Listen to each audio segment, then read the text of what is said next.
Hello दोस्तों, स्वागत है आपका मेंटोरा एजुकेशनल चैनल पर। मैं आपका दोस्त और host Pranay.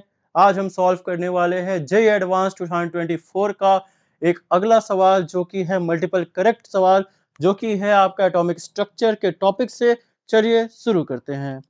So among the following correct options for electrons in an atom are, कौन से जो नीचे दिए गए ऑप्शंस में कौन सा ऑप्शन करेक्ट है? Among the following the correct statements for electrons in an atom is और आर। सो पहला ऑप्शन आपका दे रखा है, uncertainty principle rules out the existence of definite paths of for electrons.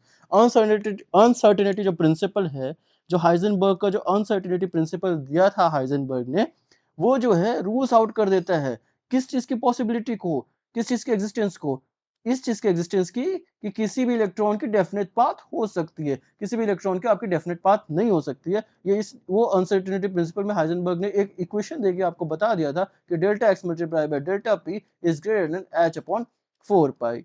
सो अगर आप किसी भी जो एटम जो इलेक्ट्रॉन है वो अगर किसी ऑर्बिटल में है, और ये लेट सपोज यहाँ पे इलेक्ट्रॉन, अगर आपने इसकी पोजीशन को डेफिनेट कर दिया, तो आप इसके डेल्टा एक्स को आप जीरो कर रहे होते हो। यह एरर होता है, error in position, error in momentum. दोनों का जो प्रोडक्ट होता है वो होता है greater than equals to H upon 4 पाई।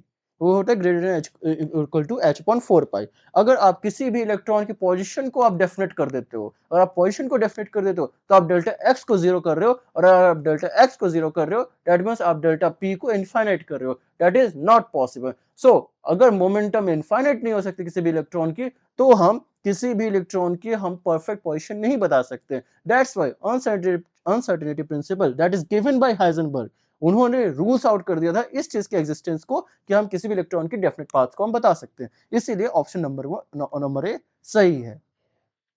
जो आपका ऑप्शन नंबर बी है, वो उसमें कह रहा है the energy of an electron in 2s orbital of an atom is lower than the energy of an electron that is infinitely far away from the nucleus. So अगर कोई भी, ये लेट सपोज ये न्यूक्लियस है, अगर आप इससे infinitely फार हो जाते हो तो आपकी एनर्जी ऑटोमेटिकली जीरो हो जाती है, क्योंकि आपकी इक्वेशन होती है 13.6 multiplied by Z square upon में N square. Z is what? It is the number of, it is the atomic number, and n square is the आप किस सेल में, आप किस ऑर्बिटल में हो, दैट इज n स्क्वायर।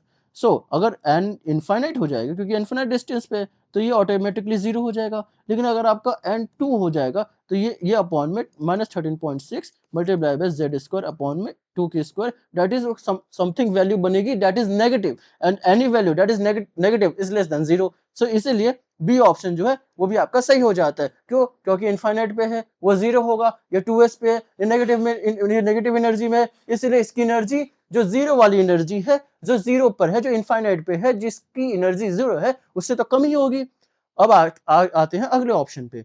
सो अगले option में है, according to Bohr's model the most negative energy for an electron is given by n equals to 1 which corresponds to the most stable orbit। आइए देखते हैं ये क्या कह रहा है।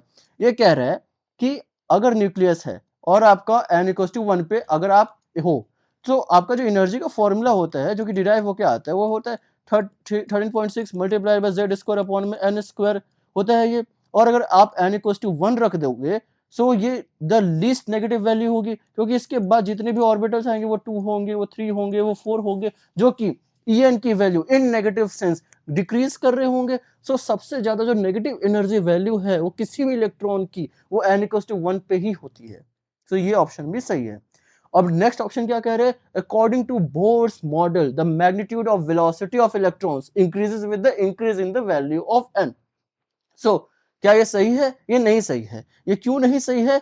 क्योंकि जो v not multiplied by Z by n होती है, किसी भी velocity at any orbital, v not होती है, ये होती है कांस्टेंट होती है, ये z बाई एन होती है, जो कि इनवर्सली प्रोपोर्शनल होता है। दैट मींस अगर आप n को इंक्रीज करते हुए जाओगे तो वेलोसिटी डिक्रीज होते जाएगी। सो ये ऑप्शन आपका का इनकरेक्ट है। That's why this option is incorrect. So इसका असली आंसर हो जाएगा ए, बी एंड सी। ठीक है दोस्तों, अब हम मिलेंगे नेक्स्ट वीडियो में। Thank you.